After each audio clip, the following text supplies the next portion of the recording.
Talking recruiting, Texas Longhorn recruiting specifically with John Garcia, Director of Football Recruiting at Sports Illustrated, here on Locked On Longhorns.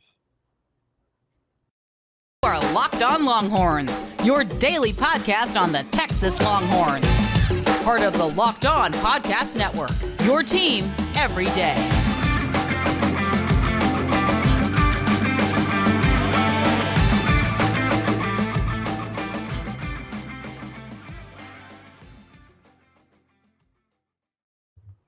Locked On Longhorns, the show. Jonathan Davis, your host.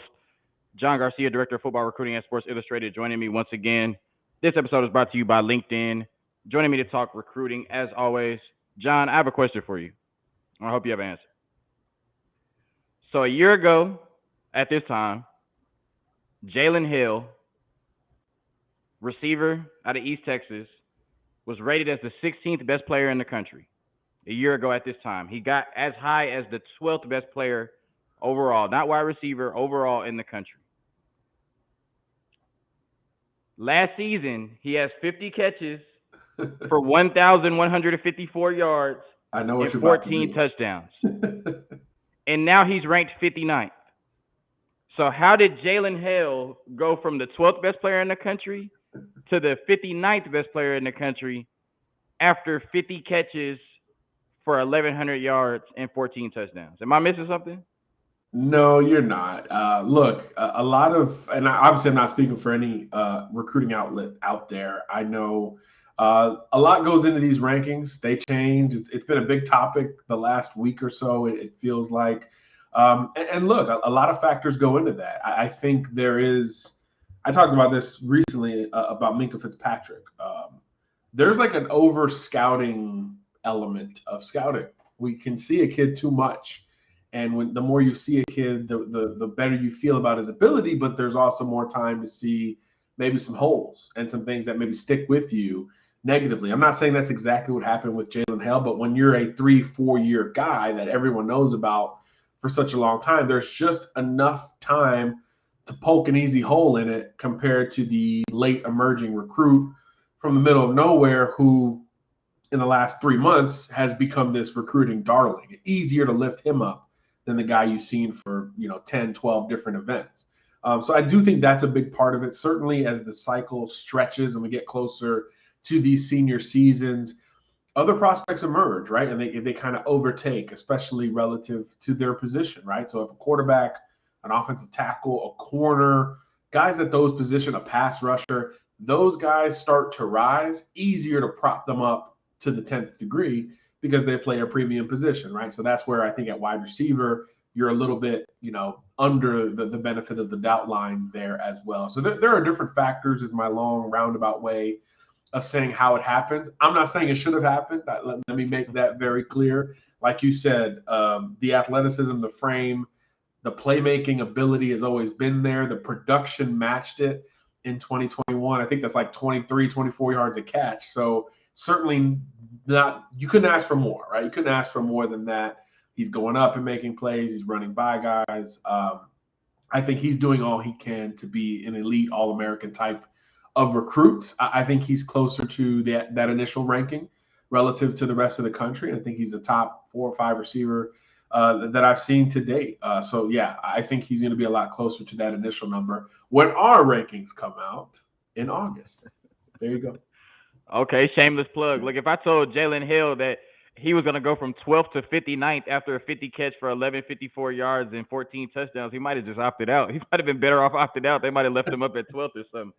You talked about the frame, the athleticism, his ability to win contested catches, also his ability to run past people. He's really, looks like could be a complete prospect at the wide receiver position. I don't know how he dropped 40 spots. I'm just going to keep sneak dissing the rankings I looked at earlier. Well, who's your player comp for Jalen Hale? And I need to mention the context for this. Texas is in his top 3 schools if you haven't seen Texas, Alabama, and Georgia, for those who don't know. Yeah, this kid's gonna play high profile ball. He's got the Arch Manning final 3, right? So that's forever gonna be the Arch Manning group of schools. So we'll see how that goes. But yeah, no matter where he goes, this is an alpha. There's really no other way to put it. I see some T. Higgins. That's the first name that popped in my head. Longer basketball frame, But then you watch him and you're like, oh no, he just happens to play basketball. Like this is a legitimate wide receiver. There's route running polish. He catches the ball away from his body. He wins contested battles, or he could run by you. So he's kind of the conventional wide receiver one, right? Nowadays that moniker is skewed because these smaller, shiftier guys are just as productive, and that certainly is legitimate. But 10 years ago, Jalen Hale is that wide receiver. He is that kind of Julio Jones, T. Higgins, taller, leaner, but still physical and explosive wide receiver prospects that you can build an entire offense around. I think he can fit in any era. But man, he's just got sauce. I mean, he's just a playmaker. I think what we get, again, we start ranking the traits and, okay, well, for receiver, this is the most important. And then it's this and this and this. This kid can play. He's not second tier in any of those other traits that you get to, and he's going to fill out. So he's going to look a little bit more physically built. He's going to look a little more like Andre Johnson by the time, he's at the collegiate and eventually maybe the highest level. So right now he looks a little bit more like T. Higgins, but I think he could fill out and become physically one of those complete prospects as well. That's really the only hole you could poke in his game at this stage is, he's a teenager, so he needs to pack on some bulk, but that will come. I love that comp of T. Higgins, and I also love, the possibility of him lining up next to a Johntay Cook, next to a Jonah Wilson, next to a Ryan Niblett, being thrown the ball to by Arch Manning, right? That all sounds crazy. We talked about last time you came on, Kyle Flood and what he's been able to do with these last two recruiting classes. So far, bringing in 11 offensive linemen. I think 6 of them thus far, or 7 are blue chips. So he's done a hell of a job. You mentioned that he may be recruiting better than any position coach or school at that offensive line position. Well, he went out and targeted another hashtag big human, Miles Mcvay, out of the fake St. Louis in Illinois, not the real Lou, you know what I'm saying? Not the 314. But 6'6", 358 pounds. But Texas was late to the party. They just offered him on June 28th. You could talk about the player if you want to, but I want to ask from a school's perspective, is there any advantage to coming in so late? Because, I mean, he's announcing his commitment on August 11th. I mean, you're coming in less than a month and a half away from his commitment and extending an offer. Is there any benefit to that, or is it just to throw it out there just in case? Like what's the benefit of offering somebody who's been in this recruitment process so long a month before they commit? You better be a needle-moving program if you're coming in that late. You better have rings or look like a team that's about to have rings. And I think Texas, certainly buzz-wise, is becoming one of those offers where when kids get it, especially now after this whole Arch run that we've seen, kids are double taking at it. Even kids from Illinois, like Miles Mcvay. And look, like you said, Kyle Flood stands alone at that position right now. And I think any offensive offer right now for Texas, those kids are going to consider it. If you talk about maximizing your value, your profile, all those things, Texas is going to have more appeal today than 30 days ago. I mean, it's business. It just is what it is. So I think that resonates with prospects at every single position, but particularly those on offense. Now, what's interesting about him is, like you said, August 11th is the commitment date, but he only took 3 official visits. So there's still not room for more officials because you can't take them at the end of July, but there's room to get to more schools before that decision comes in. So if I'm Texas and I really want Miles Mcvay, I need him to visit at some point. I don't think I'd have to check again. I don't think there's a visit of record, even unofficially, for him at the University of Texas. I could be wrong there, but if that is true, you got to get him to campus before he commits. I mean, it's really as simple as that. If you do, you got a shot. If you don't, probably not. But again, the type of schools that win recruitments, even without a visit, which is so rare, are those needle-moving programs because there's just a benefit of the doubt that comes along with them. So Texas needs to bring that on the field, but off the field, and certainly this offseason, right now it's the summer of Texas. Nobody has the buzz Texas has. Miami's close. I think Florida's done a good job lately. Notre Dame is red hot still. They've been hot for like a year, it feels like. All these programs are kind of in that conversation, but the run Texas is on, particularly on offense, where we talked about this is probably going to be the top offensive class in the country, it's hard to overlook that. So I still think it holds weight, but yeah, you would certainly like a visit if you could before all is said and done. And like you said, this is if there's one position and one coach on that Texas staff that you're like, hey, go get a guy like right now, you probably send Kyle Flood first out of that group. Although there's a lot of good candidates for sure.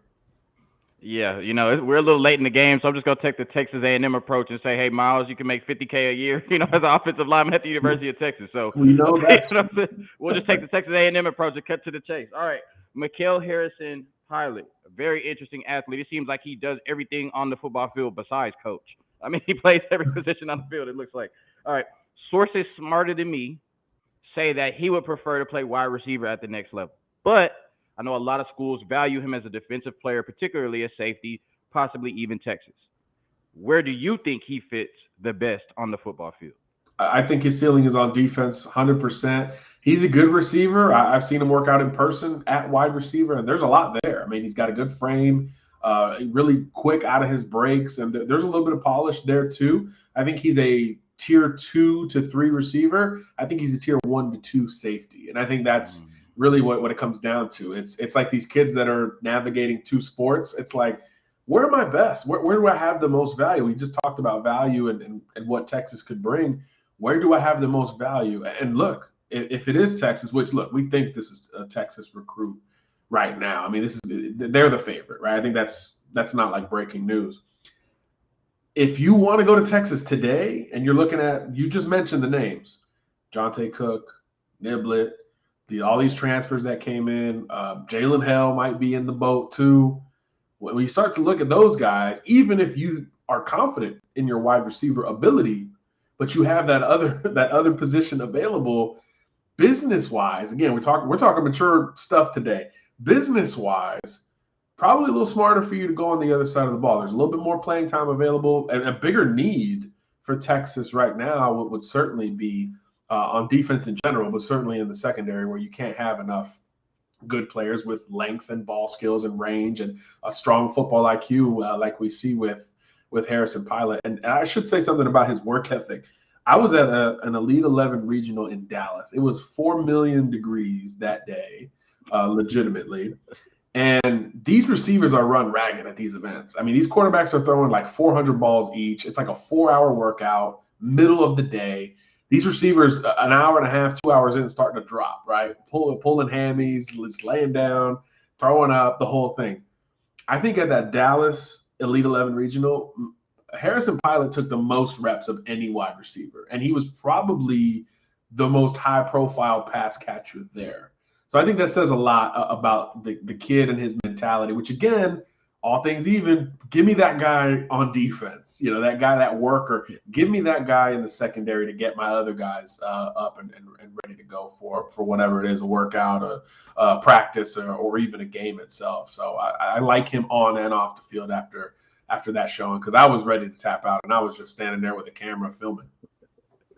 Yeah, I've watched some of his interviews. Definitely the type of player you want in your program, whether it's on offense or defense. But you also talked about, it's tough to get on the field, especially at a program like Texas. And if there's a clearer path at safety, and most people feel you project better at safety, then the answer may be at safety. I know you're all tired of hearing about the offense. We're going to talk a little bit about some defensive prospects after a word from our newest sponsor in LinkedIn. As the sun comes out and small businesses are back in business, LinkedIn Jobs make it easier to grow your team. LinkedIn Jobs helps you find the people you want to interview faster and for free. Create a free job in minutes on LinkedIn Jobs to reach your network and beyond to the world's largest professional network of over 810 million people. LinkedIn Jobs helps you find the candidates you want to talk to faster. Did you know every week nearly 40 million job seekers visit LinkedIn? Post your job for free at linkedin.com/lockedoncollege. That's linkedin.com/lockedoncollege to post your job for free. Terms and conditions apply. Find a lot of jobs on there except for my job and John Garcia's job. All right. The offensive line has been a concern, but what may be more of a concern for this Texas Longhorn football team is the pass rush.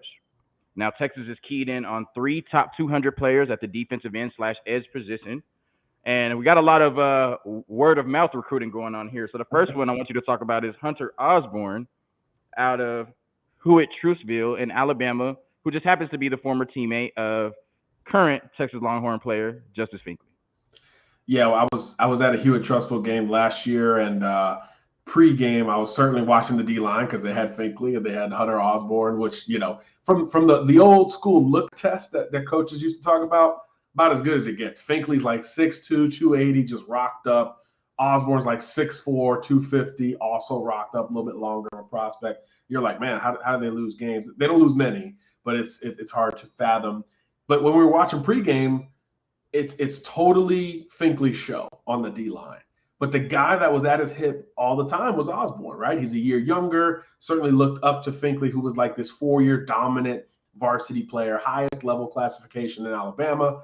And then Osborne was like the guy you would see at their games get in like on third down. And then last year he got in the rotation opposite of Finkley, and he had a great year, and he's blown up on the recruiting trail since. So I think he's more of a ceiling, long-term, almost developmental prospect compared to Finkley, but it hasn't slowed his recruiting down, like 40 scholarship offers. A lot of schools still trying to get in the mix here. I think Clemson could be the biggest challenger to a school like Texas. I know Auburn's trying to keep him in state. Certainly they need help on both sides of the ball and maybe beyond to a degree. So that's a hotly contested recruitment. But when Texas offered, I tapped in with Hunter, and I was like, I know they're later to the game, but what's the deal? He's like, oh, I have to visit. So he takes the official visit in June, loved it, obviously spent a lot of time with Finkley, who's, again, like kind of big bro, mentor kind of vibes there. So I think that's a sneaky pick for him. Most people think Clemson, Auburn at the forefront of that recruitment, but Texas is an interesting dark horse. And I hadn't checked in with him recently. I don't think he's ramping up to a commitment just yet. So I think that could be a good thing for Texas, because now you extend the recruitment. Other schools' board starts to fill. I mean, Clemson is loaded on the defensive line already in this class. So you wonder where he stands with the Tigers. And then, if Texas remains high on him, that could be advantageous going forward, even though they were one of the most recent schools to jump in with an actual scholarship offer. You talked about Justice Finkley being his big bro. I'm 10 years older than Justice Finkley, and I took one look at him. He might be my big bro, too. He might be. Derion Gullette, Jere Bledsoe's former teammate. Talk about him as an edge prospect. Oh, man, he's an interesting linebacker recruit. I think he's got an inside-out game to him, kind of a tone setter, a little old school to me. I like that. I think he's got some physical ability to win either at the point of contact, or he's got some quickness to his game as well. Not the freakiest, twitchiest, most athletic guy, but extremely productive and gets his job done, particularly moving downhill. So I really like where his game is, and I'm curious if he starts to jump into schools that have edge prospects already. Could he move inside, or could he be a will type linebacker? I think he's got some interesting positional value depending on the scheme that he jumps in with. And look, Texas is, I think, much more of a clear option for him rather than Hunter Osborne, where it looks like Texas is trying to close the gap. This is like not necessarily Texas's race to lose. It's a lot of the regional powers are involved here, but Texas has, I think, felt good for a long time, and as time has gone on, that hasn't changed. That's typically a really good sign, particularly with, again, a regional in-state type of recruit at another position of need. We're talking linebacker, edge at this stage of the game. So I think Texas is in a good position, and I think this kid's got a really nice floor. Osborne's all ceiling, Gullette is all floor. Like, give me what he's showing right now, and you got a chance to get on the field pretty quickly. Continuing the trend of word-of-mouth recruiting, we got the neighborhood hero in Colton Vasek, Connor Robertson, and Ethan Burke. 2022 Texas commits their former teammate out of Westlake in Austin. Of course, UT is in Austin. What does the neighborhood hero Colton Vasek bring to the table?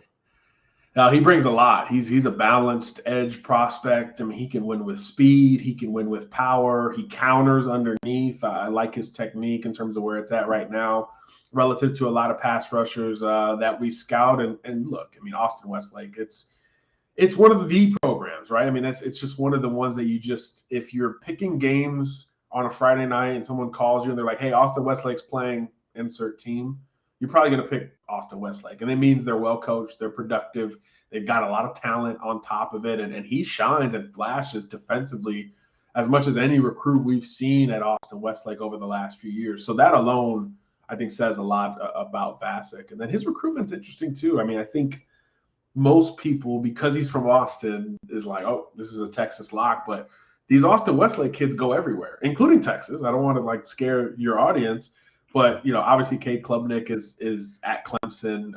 The receiver, Greathouse, if there's a lot of Notre Dame buzz there right now, although Texas is still certainly in it to a degree. So, yeah, there's no lock element of Austin Westlake, which is another sign of a really good program, by the way. Unfortunate for Texas, but it's a sign of a really good program where it's not just the local school pulling all the great players. It's like modern day USC doesn't get all those guys. IMG, all those guys don't go to Florida. They go everywhere. So I do think that's kind of interesting with Vasek. And I think, there's a lot of regional schools, Texas Tech, Oklahoma, obviously UT in the thick of it.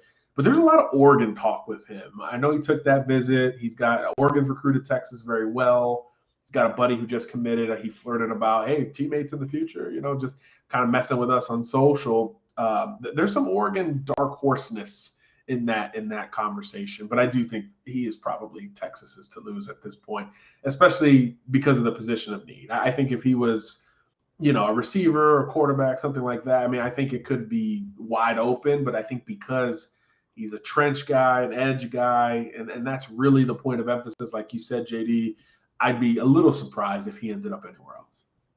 Okay. You said, Oregon has a chance with him, and they say look good, feel good. The way they be going out there on the field, they got a chance with anybody. They come out there clean. We're going to talk about 3 top 25 prospects in the country that Texas was on the outside looking in right now. First, a quick word from BetOnline, because BetOnline is your number one source for all your betting needs and sports info. Find all the latest sports developments, league reviews, and news, including this year's NHL playoffs and Major League Baseball. Head to the website today or use your mobile device to learn more about the trends in action.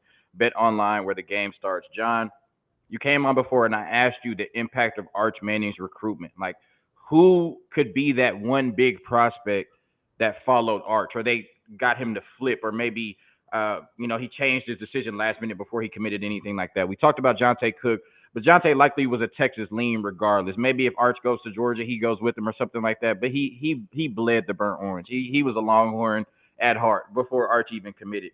Anthony Hill has Texas in his top 2, so it remains to be seen if the Arch impact will work on him or not. So we'll move on from that one.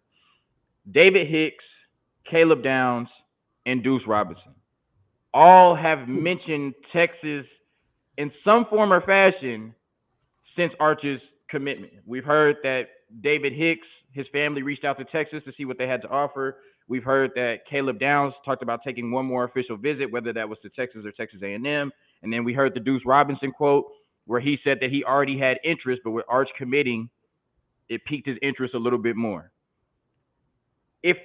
Who would be the biggest get out of those 3 for Texas? David Hicks, Caleb Downs, or Duce Robinson? I think if you were trying to peg it on the biggest get relative to Arch jumping in, it would be Duce. I think he said it at the Elite 11 because, look, every other moment at the Elite 11 besides when he was talking about Texas, everybody was talking about USC. He was throwing with Caleb Williams, and the Elite 11 coaches were like, we might see that in the future. Like, it was not a secret that USC is very much at the forefront of this recruitment. And look, he's a top tight end out of Arizona. Certainly all of that is understandable, makes sense. Lincoln Riley, tight ends, blah, blah, blah. But when he started talking about Texas, he lit up a little bit in general. And then he threw out Arch. And then he threw out this.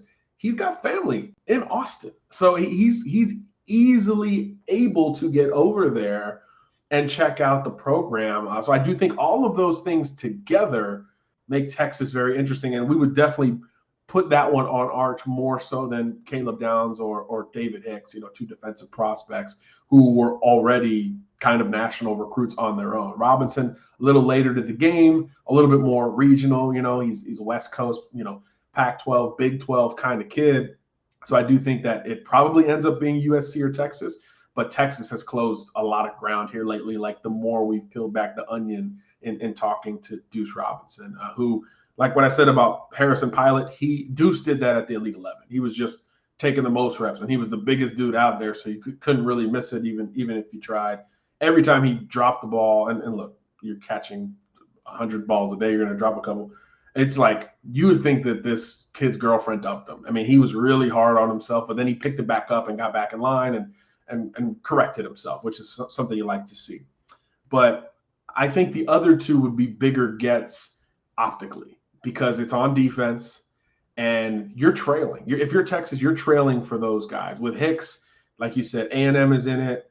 Michigan State, Miami. He's got a true national list where you could kind of start. Oregon is in it. You could start to build kind of a case for multiple teams with Hicks, and I think that means he's doing a good job, and or he's got no idea at this point. So I think that would be big for Texas, especially because he is a Texan and he's so coveted, literal coast to coast.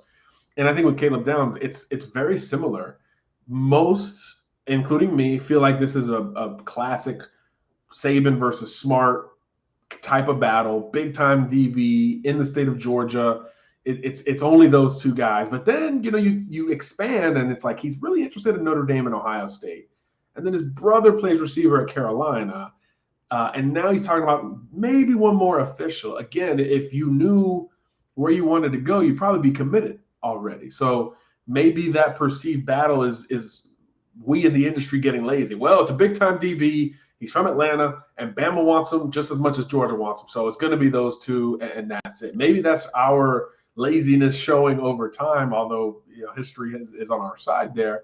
But he keeps pushing this narrative of other programs. So I do think that he is open in general. Doesn't mean it's Texas, but he's open in general. But it would still be a big deal because optically, most see this as, Bama versus Georgia with a sprinkle of UNC because his brother's there. But his brother's like a first-round projection, so his brother's not going to stay there. So I think that would be a massive get for Texas, even to get the official, because this is head-to-head with A&M, like you said. So even the official, just the plane ticket to Austin versus College Station, I think even that, not that you could fly to those two, but even that alone, I think would play very well for Texas and its chances, because now your class is bigger. It's much more notable. When these commits come back to school or back to visit the school, their future school, it is a little easier to sell on a peer level. So I do think those things could help long-term with Caleb Downs. And Hicks obviously is already visited. So I think one of those two would be bigger optically. But if we're talking Arch as the catalyst, it's clearly Duce Robinson. We're going to get you out of here on this. So Texas was dogging Oklahoma in the Red River rivalry. We know what happened after that. And we haven't had much to say to them, for the rest of the season in the offseason. But Texas in June was going crazy with the recruiting, and Oklahoma was doing the exact opposite. And the Texas fans, they were all on Twitter, we this, and Lincoln Riley that, and Jeff Levy this, and Brent Venables that. And then July came. Boom, boom, boom, boom. Oklahoma started heating up. They got Petaway. They got some other players.